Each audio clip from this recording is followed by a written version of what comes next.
Islamabad high court ने Khyber Pakhtunkhwa house फौरी D seal करने का हुक्म दे दिया। चीफ जस्टिस आमिर फारूक ने रिमार्क्स दिए, इंतजामिया सिर्फ कानून और कायदे के मुताबिक कार्रवाई कर सकती है। ऐसे तासुर ना जाए कि किसी को टारगेट किया जा रहा हो।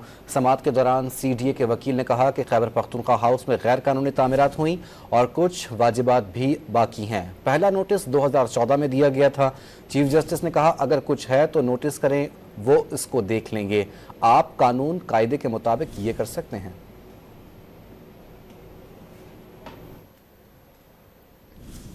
इस्लामाबाद हाई कोर्ट ने खैबर पख्तूनख्वा हाउस फौरी डी सील करने का हुक्म दे दिया। चीफ जस्टिस आमिर फारूक ने रिमार्क्स दिए, इंतजामिया सिर्फ कानून और कायदे के मुताबिक कार्रवाई कर सकती है। ऐसे तासुर ना जाए कि किसी को टारगेट किया जा रहा हो।